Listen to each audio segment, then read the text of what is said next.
नमस्कार विद्यार्थी मित्रांनो, मी तुमची एड्युकेटर श्वेता चंदनकर तुम्हा सर्वांचे global online UGC net set exam preparation या युट्यूब चॅनलवर स्वागत करते. यूजीसी नेट एक्झाम 2025 साठी आपण प्रिपेअर करत आहोत आणि आज या व्हिडिओमध्ये आपण पाहतोय पेपर 2 विषय मराठीचा 6th युनिट म्हणजे घटक 6 वाङ्मयीन चळवळीचे स्वरूप. आणि हा पार्ट 2 आहे. महत्त्वाचे पीवायक्यू प्रश्न आपण इथे डिस्कस करतो आहोत. पार्ट 1 सुद्धा अपलोड झालेला आहे.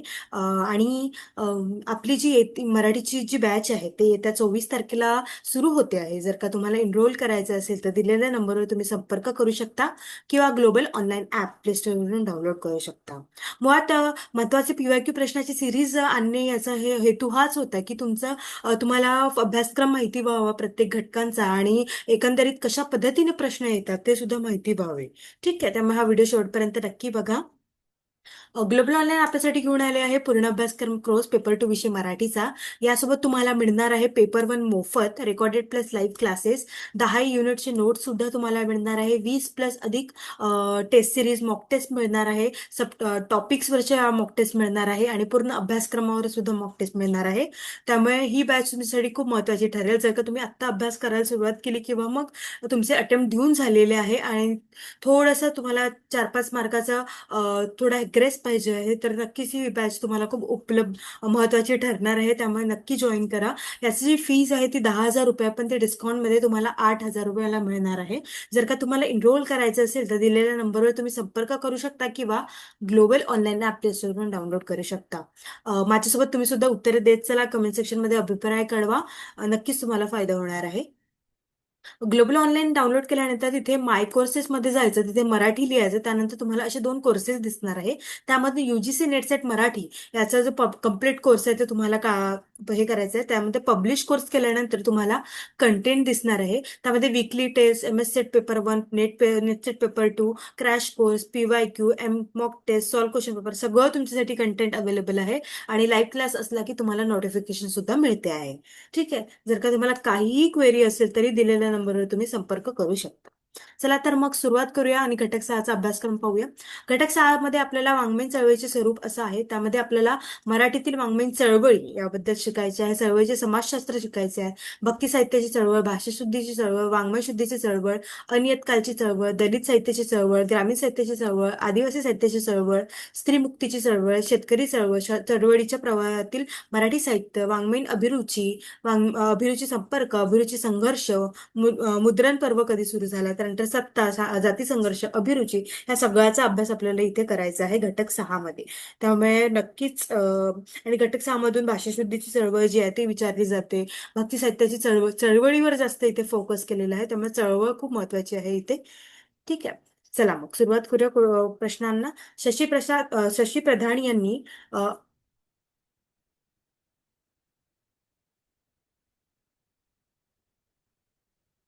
अनियतकालिकचे संपादक म्हणून कार्य केले.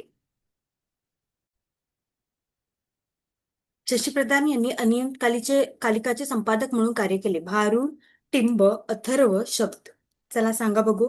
शशीप्रधान यांनी अनियतकालचे संपादक म्हणून कोणत्या याच्यामध्ये काम केलेले आहे? तर त्यांनी टिंब जे आहे त्यामध्ये काम केलेले आहे. आपलं उत्तर काय असणार आहे? ब असणार आहे. त्यानंतर शब्द या अंकाचे संचालक कोण आहेत? अरुण कोलटकर, दिलीप चित्रे, मनोहर ओक यापैकी सर्व. शब्द हे अंक चालवलं होतं तर कोणी कोणी चालवलेलं आहे?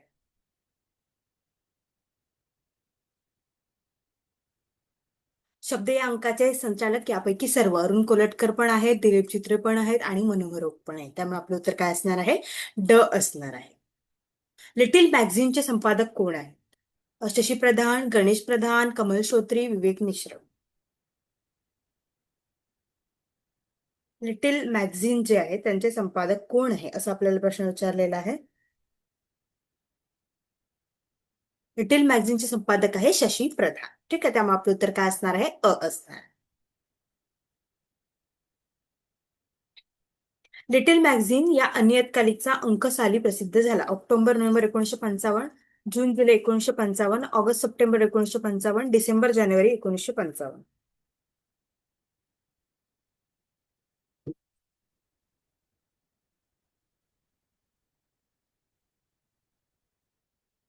तर सांगा बघू.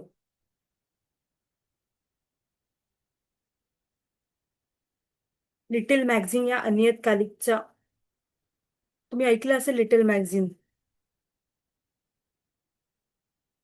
नियतकालिकचं मी तुम्हाला सांगितलं होतं एका ठराविक काळानंतर नियमितपणे पणे प्रकाशित होणाऱ्या मुद्रित किंवा हस्तलिखित प्रकाशनाने नियतकालिक म्हणतो. आणि त्याच्याच विरुद्ध अनियतकालिक आहे. ठीक आहे.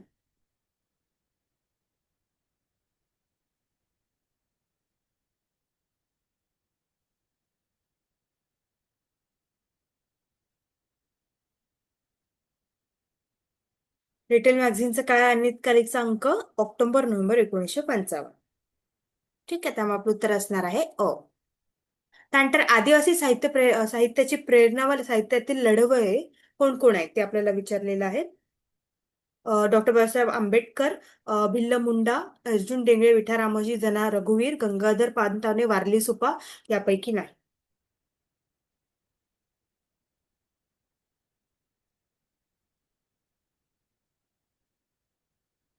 सांगा बघू.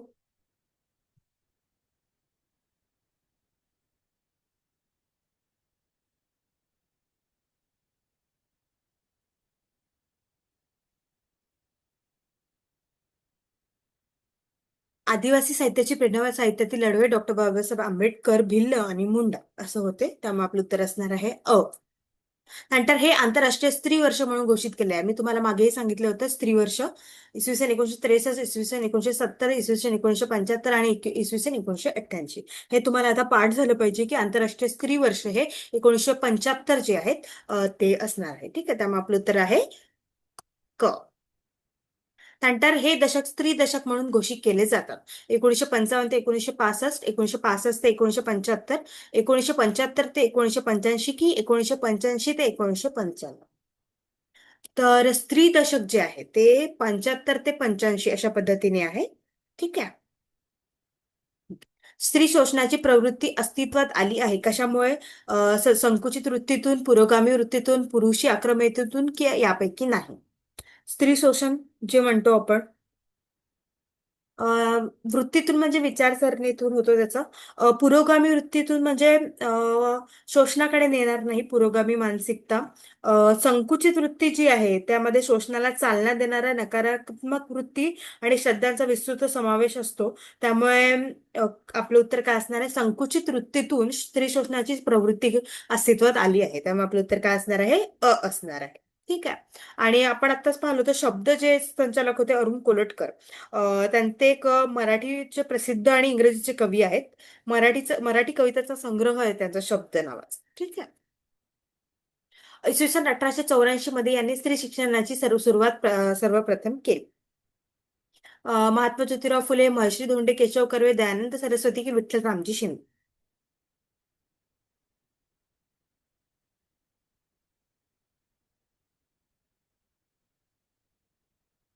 आपलं उत्तर काय असणार आहे? महात्मा ज्योतिबा फुले असणार आहे. त्यांनी भारतातील महिला शिक्षणाचे प्रणेते ते होते आणि 1884 मध्ये त्यांनी ते सुरू केले होते. ठीक आहे. तर मग आपलं उत्तर काय असणार आहे? अ असणार आहे.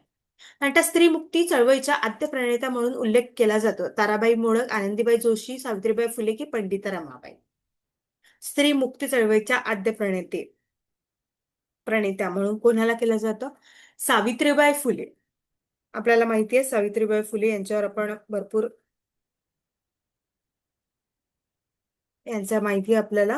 त्या एक मोठ्या भारतीय समाजसुधारक होत्या, शिक्षण तज्ञ होत्या, कवयित्री होत्या, भारतातील पहिल्या महिला शिक्षिका होत्या आपल्याला माहिती आहे. त्यांनी 1 जानेवारी 1848 मध्ये पुणे येथे मुलींची पहिली शाळा सुरू केलेली होती. है ना? स्त्री पुरुष तुलना हा निबंध कोणी लिहिला? स्त्री पुरुष तुलना हा निबंध कोणी लिहिलेला आहे? ताराबाई मोडक, ताराबाई शिंदे, रमाबाई रानडे, विद्याताई वाघ. स्त्री पुरुष तुलना हा निबंध ताराबाई शिंदे यांनी लिहिलेला आहे. 1882 मध्ये मराठीमध्ये त्यांनी प्रकाशित केलेला आहे. पितृसत्ताक व्यवस्था आणि जातीय भेदभावावर त्यांनी टीका केलेली आहे आणि पहिले आधुनिक भारतीय स्त्रीवादी ग्रंथ मानलेले आहे. ज्यातून या पुस्तकातून महिलांच्या अत्याचाराचे स्रोत म्हणून सामाजिक रूढी आणि हिंदू धार्मिक ग्रंथांना आव्हान दिलेले आहे. ठीक आहे. त्यामुळे आपलं उत्तर असणार आहे ब. विद्येविना मती गेली, मतीविना नीती गेली हे उद्गार कोणाचे आहे? महात्मा गांधी, महात्मा फुले, विनोबा भावे, इतरांची भालेराव. विद्येविना मती गेली, मतीविना नीती गेली. हे तर माहितीच असेल ना तुम्हाला.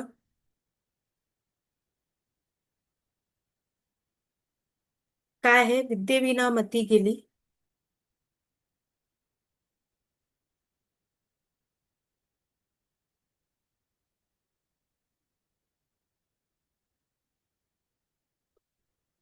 विद्येविना मती गेली, मती विना नीती गेली, नीती विना गती गेली, गती विना वित्त गेले, वित्त विना शूद्र खचले आणि इतके अनर्थ आहे का अविद्येने केले. हे कोणी म्हटलेलं आहे? महात्मा फुले यांनी म्हटलेलं आहे. शिक्षणाचे महत्त्व पटवून देणाऱ्या या ओळीने संपूर्ण महाराष्ट्रात गाजवले आहे. त्या. शशी यांनी अनियतकालिकचे संपादन म्हणून कार्य केले. भारूड, टिंब, अथर्व आणि शब्द हे आत्ताच झालेलं टिंब हे केलेले आहे. नंतर मानवाचा विकास हा साहित्यिकाच्या अभिरुचीवर अवलंबून असतो आणि त्यावर मानवतेचीही उन्नतीही अवलंबून असते. पूर्वार्ध बरोबर उत्तरार्ध चूक, पूर्वार्ध चूक उत्तरार्ध बरोबर, पूर्वार्ध उत्तरार्ध बरोबर, पूर्वार्ध व उत्तरार्ध चूक. मानवाचा विकास हा साहित्यिकाच्या अभिरुचीवर अवलंबून असतो हे बरोबर आहे. आणि त्यावरच मानवतेची उन्नतीही अवलंबून असते हे काय आहे? चूक आहे. त्यामुळे आपलं उत्तर असणार आहे अ. पूर्वार्ध बरोबर उत्तरार्ध चूक. ग्रामीण या शब्दासाठी जनसाहित्य अशी संज्ञा कोणी सुचवली? आनंद यादव, डॉक्टर याव वडसकर, वाल कुलकर्णी, वि. स. सुखणकर. सांगा बघू.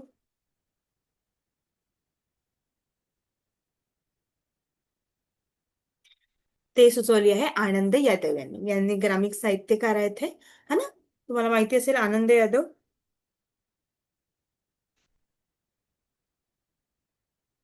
आनंद यादव यांची एकतरी हे माहितीये का तुम्हाला? अ झोंबी आहे वाटतं त्यांचं. झोंबी. हा ना? कादंबरी आहे त्यांची झोंबी. नंतर ग्रामीण साहित्याची व्याख्या करताना भूक, दारिद्र्य, अज्ञान, शोषण आणि उपेक्षा या 5 बाबींना यांनी महत्त्व दिले. गोम कुलकर्णी, वाल कुलकर्णी, दत्ता भोसले, अना देशपांडे. ग्रामीण साहित्याची व्याख्या करताना भूक, दारिद्र्य, अज्ञान, शोषण आणि उपेक्षा हे दत्ता भोसले यांनी दिलेले आहे. यांनी सांगितलेलं आहे त्याबद्दल सगळं की हे या 5 याच्यावर त्यांनी जास्त भर दिलेला आहे. ठीक आहे. चला. आणि हे डी टी भोसले जे आहेत ते एक प्रख्यात मराठी लेखक आणि समीक्षक आहेत. ग्रामीण साहित्यातील त्यांच्या महत्त्वपूर्ण योगदानासाठी ते ओळखले जातात ना. भूक, गरिबी, अज्ञान, शोषण, दुर्लक्ष या साधनांच्यावर त्यांनी भर दिलेला आहे. डॅश ही साहित्यकृती म्हणजे शेतकऱ्यांचा व्यथा वेदना सूचित करणारे महाकाव्य होय. सांगा बघू. शेतकऱ्यांचा असूड, ब्राह्मणांचे कसब, शेतकऱ्यांनी डोळे उघडा, बडीबा पाटे.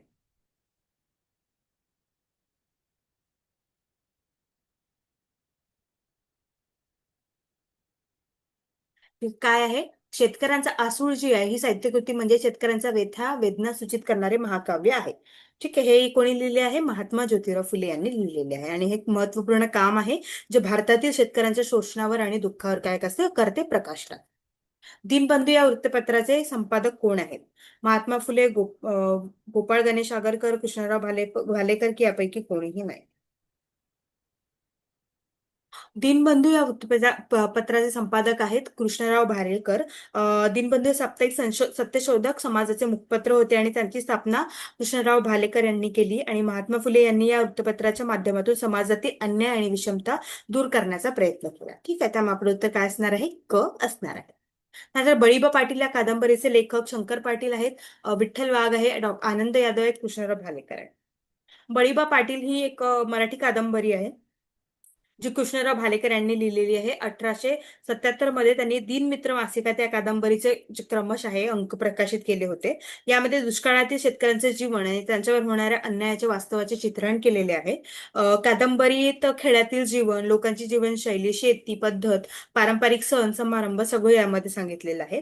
त्यानंतर दुष्काळाचे चित्रण आहे, शेतकऱ्यावरील अन्याय आहे, सामाजिक राजकीय जाणीव आहे, ग्रामीण साहित्यातील स्थान आहे. त्यामुळे बळीबा पाटील जी आहे ती ग्रामीण साहित्यातील एक महत्वाची कादंबरी मानली जाते. ठीक आहे. त्यामुळे आणि हे एक लक्षात ठेवा की दिनमित्र या मासिकांमधून त्यांचे अंक प्रकाशित झाले होते या कादंबरीचे. ठीक आहे. कृष्णराव भालेकर आपलं उत्तर आहे क. त्यानंतर देशाची आर्थिक सत्ता परकीयांच्या हाती गेल्याने शेतकऱ्यांची स्थिती बैल व गाढवासारखी झाली आहे. शेतकऱ्यास निसर्गाची साथ मिळाली तर शेतात भरपूर पिकते. पूर्वार्ध बरोबर उत्तरार्ध चूक, पूर्वार्ध चूक उत्तरार्ध बरोबर, पूर्वार्ध व उत्तरार्ध बरोबर, पूर्वार्ध व उत्तरार्ध चूक. सांगा बघू. देशाची आर्थिक स्थिती आर्थिक सत्ता परकीयांच्या हाती गेल्याने शेतकऱ्यांची स्थिती बैल व गाढवासारखी झाली, हे बरोबर आहे. त्यानंतर शेतकऱ्यास निसर्गाची साथ मिळाली तर शेतात भरपूर पिकते, सुद्धा बरोबर आहे. त्यामुळे आपलं उत्तर काय असणार आहे? पूर्वार्ध व उत्तरार्ध दोन्ही बरोबर असणार आहे. क आहे ते आपलं उत्तर आहे. नंतर शेतकऱ्यांच्या दुःखाचे मूळ आणि त्यांच्या निरक्षतेत आहे आणि त्याचा खरा शत्रू भांडवलदार आहे. पूर्वार्ध उत्तरार्ध बरोबर, पूर्वार्ध व उत्तरार्ध चूक, पूर्वार्ध व बरोबर उत्तरार्ध चूक यापैकी नाही. शेतकऱ्यांच्या दुःखाचे मूळ त्यांच्या निरक्षतेत आहे, त्यांचा खरा शत्रू भांडवलदार आहे. पूर्वार्ध आणि उत्तरार्ध दोन्ही बरोबर आहे. त्यामुळे आपलं उत्तर काय असणार आहे? अ असणार आहे. आता या नियतकालिकचे संपादक कोण आहेत? वसंत सोमलकर, सुधीर कोलटकर, राजा ढाले, रमेश जोशी.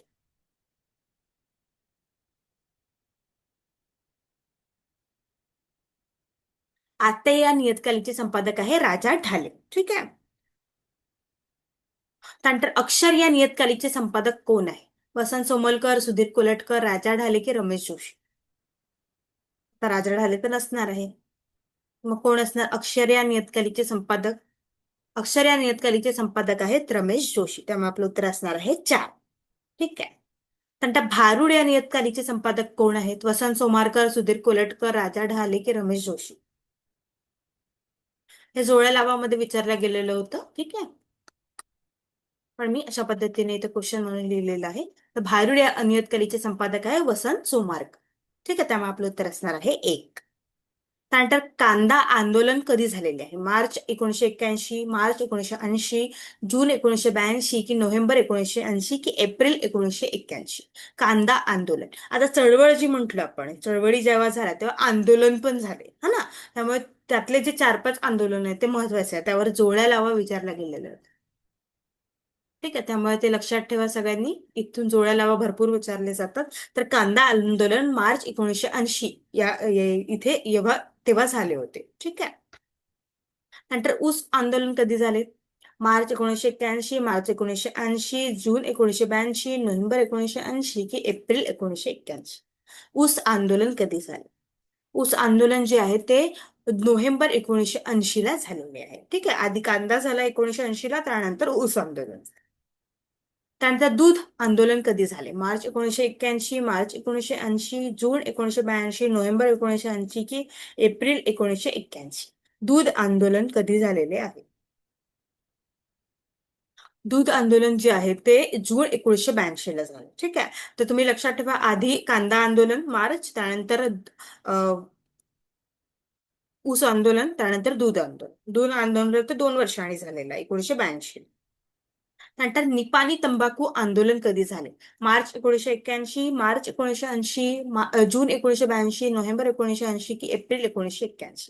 निपाणी तंबाखू आंदोलन कधी झालेले आहे? निपाणी तंबाखू आंदोलन हे मार्च 1981 ला झालेले आहे. ठीक आहे. तर पहिले कांदा, मग ऊस, त्यानंतर निपाणी आणि त्यानंतर दूध. अशा पद्धतीचे आंदोलन झालेले आहे. आणि यामध्ये युनिट 6, घटक 6 मध्ये भरपूर चळवळी आहेत. त्यामध्ये झालेले हे आंदोलन खूप महत्वाचे ठरतात. ते यावर जोड्या लावा विचारले गेलेले आहेत. ठीक आहे. ठीक आहे एव्हरीवन, हा पार्ट 2 होता घटक 6चा. ठीक आहे. तर आता आपण घटक 5 कडे वळूया, त्यातले महत्वाचे प्रश्न घेऊया. आणि एकंदरीत काय झालं, सेट एक्झाम मध्ये आपण जास्तीत जास्त प्रश्न, ही कादंबरी कोणाची, ही पुस्तक कोणाचं, हे कविता संग्रह कोणाचं, किंवा प्रकाश कालानुसार हे लावा, पर्याय दिलेले असतात आणि त्याचा क्रम लावा असं विचारलं. अशा पद्धतीचे प्रश्न आपण आता प्रॅक्टिस करणार आहोत. त्यामुळे ती सिरीज सुद्धा मी घेऊन येणार आहे. आणि डिटेल जर का तुम्हाला अभ्यास करायचा असेल, पूर्ण सिलेबसचा, अभ्यासक्रमाचा, घटकांचा आणि अभ्यासक्रम पूर्ण मॉक टेस्ट सोबत आणि सगळं लाईव्ह क्लास सोबत जॉईन करायचं असेल, तर तुम्ही येत्या 24 तारखेला आमची जी बॅच सुरू होते पेपर टू मराठीची, त्यामध्ये जॉईन करू शकता. तुमचे पूर्ण क्लिअर होऊन जाईल तुमचं. छान तुम्ही नेट आणि सेट पास सुद्धा व्हाल. कारण आताच आपला नेटचा रिझल्ट लागला आणि आपले भरपूर स्टुडंट्स पास झालेले आहेत. सगळ्यांचे अभिनंदन. ठीक आहे. जर का तुम्हाला एनरोल करायचं असेल तर दिलेल्या नंबरवर तुम्ही संपर्क करू शकता किंवा ग्लोबल ऑनलाईन ऍप प्ले स्टोअरवरून डाउनलोड करू शकता. थँक्यू. खूप खूप धन्यवाद.